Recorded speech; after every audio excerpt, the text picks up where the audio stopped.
Bonjour, aujourd'hui je vous invite à observer la trajectoire d'un mot-clé apparu sur TikTok début 2025 avant d'être formellement interdit en juin, Skinny Talk. Dans des centaines de vidéos comme celle-ci, des jeunes femmes vantaient les prétendues vertus de la maigreur extrême. La plus suivie s'appelle Mina Zali et elle s'est fait connaître grâce à ce slogan ouvertement provoquant « Eat small to be small », mange peu pour être mince. Une séquence choquante, désormais bannie de TikTok, mais que de nouveaux contenus tout aussi problématiques ont instantanément remplacé. Want to be small, you eat small. If you want to be big, you eat big. Si tu veux être mince, mange peu. Si tu veux être grosse, mange beaucoup. C'est avec cette formule tautologique que s'ouvre la vidéo. Elle s'inscrit à l'écran et lui sert de fil rouge. Face caméra, cette jeune femme blonde, assise sur le siège conducteur de sa voiture à l'arrêt, nous expose avec véhémence et pendant près de 2 minutes son astuce imparable pour maigrir, manger ce qu'on veut, mais en petite quantité. Just know you can still lose weight. Eating fast food is just the amount of fast food you're eating. Don't be eating the whole meal. Like I got a kid's meal. Posé sur ses genoux, un sachet en papier Kraft de la marque Burgerville, une chaîne de fast-food américaine, sert d'accessoire à sa démonstration. À 1 minute 23, on entend à nouveau son slogan. You want to be small, you eat small. Cette répétition typique des contenus TikTok vise à renforcer l'impact du message. Dans les dernières secondes, Mina Zali se met en scène en train de manger et livre un ultime avantage à sa méthode qui n'a bien sûr aucune valeur diététique. And it's cheaper. This meal was $7. Avec plus de 3 millions de vues, cette vidéo fut l'une des plus populaires du mouvement Skinny Talk. Car, bien plus qu'un simple hashtag, Skinny Talk désignait une vaste nébuleuse de contenu dédiée à la maigreur et publiée par des jeunes femmes originaires du monde entier. Propagé à vitesse grand V par les bulles algorithmiques que produit TikTok, il suffisait en effet de liker une vidéo Skinny Talk pour s'en voir instantanément proposer des dizaines d'autres. I can't believe I'm saying this, but Skinny Talk has gotten to me and I'm going to be going on a diet.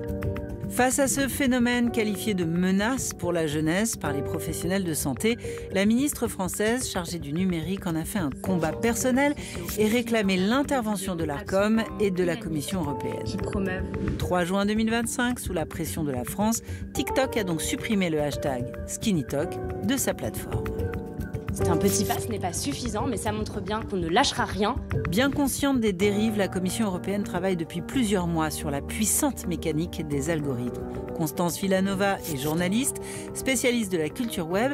Elle nous aide à comprendre ce qui se cache derrière la galaxie des Skinny Talk. Il y a 2 types de contenus qui sont affiliés au Skinny Talk. Il y a d'abord le contenu un peu mode de vie, lifestyle, et avec des créatrices de contenu qui sont pas maigrissimes, mais qui sont minces et qui vont promouvoir un mode de vie et certains régimes. Here's what I eat today, someone who's trying to lose weight and get skinny. L'autre type de contenu est plus ouvertement dangereux. C'est du contenu où on a des créatrices de contenu, des influenceuses qui souffrent de troubles alimentaires et qui vont montrer leur corps maigrissime, leurs os apparents. Et ça, c'est le contenu le plus problématique. Avec 1 400 000 followers, Mina Zali est en apparence une influenceuse comme les autres. Conseils mode, recettes de cuisine ou promotion de produits cosmétiques, elle adopte les formats les plus populaires de la plateforme. Ses discours sur la minceur s'immiscent donc dans un environnement familier. Plus étonnant, loin d'exhiber à tout prix son corps mince, elle le cache délibérément sous de larges vêtements. C'est une stratégie qui est mise en place par les adolescentes, particulièrement au collège, au lycée, pour pas que les profs ou leurs copines voient qu'elles sont malades. L'anorexie, on le sait, elle se voit aussi par les mains. Dans le contenu de notre influenceuse, on les voit beaucoup. Elle agite beaucoup ses mains devant sa caméra. Et ça peut être un signe de trouble alimentaire qu'elle aurait et qu'elle veut montrer sans vraiment le dire. Sur les réseaux sociaux, la promotion des troubles des conduites alimentaires avance donc bien souvent masquée pour mieux s'adapter aux codes qui font l'époque. Les années 2010 ont été marquées par la mode des défis maigreurs, comme le Thigh Gap Challenge qui valorise l'espace vide entre les cuisses ou le A4 Challenge qui consiste à apporter la preuve que sa taille ne dépasse pas la largeur d'une feuille A4. Mais la grande particularité de Skinny Talk s'illustrait avant tout par le recours constant à des slogans très culpabilisants. You could be so much skinnier if you just stopped acting like a fat person.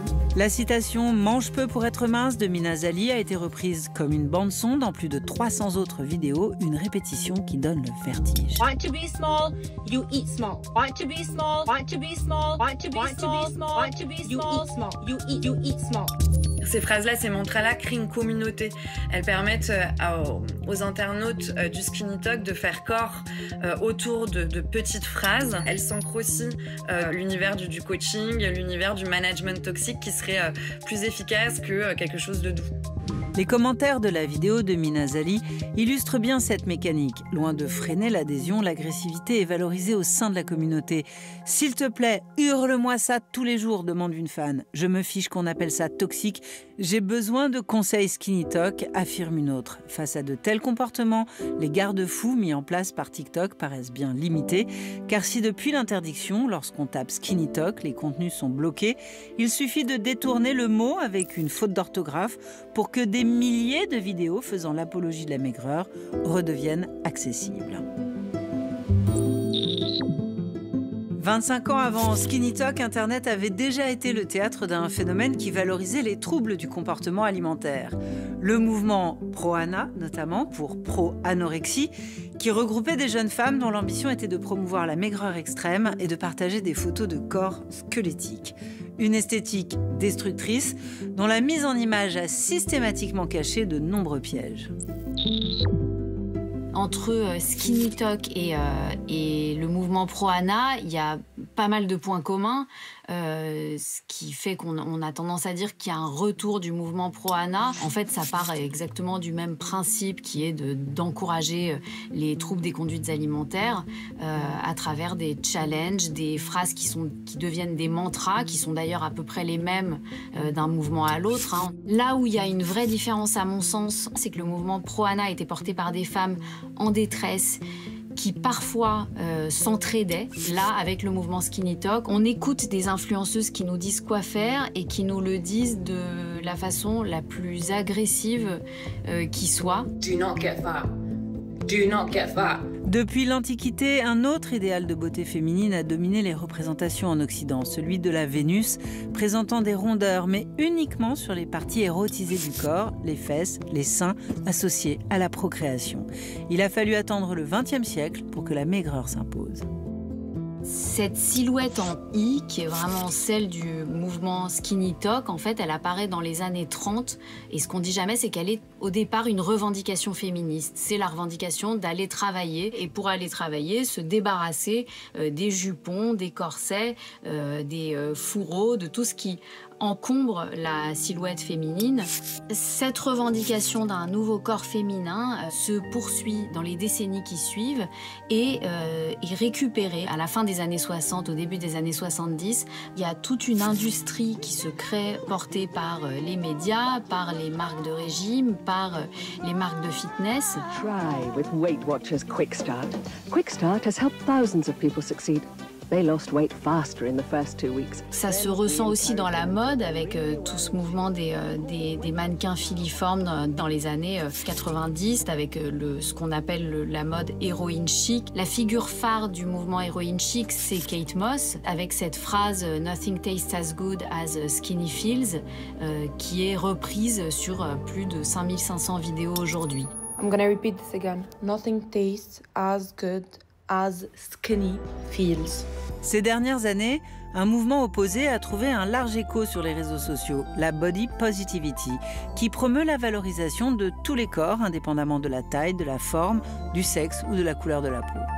On présente souvent le mouvement Skinny Talk comme une réaction opposée au mouvement Body Positive. Mais ce mouvement Body Positive, qui était réjouissant au départ, a très vite été récupéré par des marques de mode en proposant donc un idéal corporel féminin autre que celui de la minceur. C'est la fameuse silhouette en sablier, des rondeurs au niveau des seins et des hanches, qui est en fait une variation sur le thème de la Vénus. Pour moi, le mouvement Body Positive récupéré par les marques et le mouvement Skinny Talk ne s'opposent pas, ils se révèlent aussi toxiques et oppressants l'un que l'autre pour les femmes.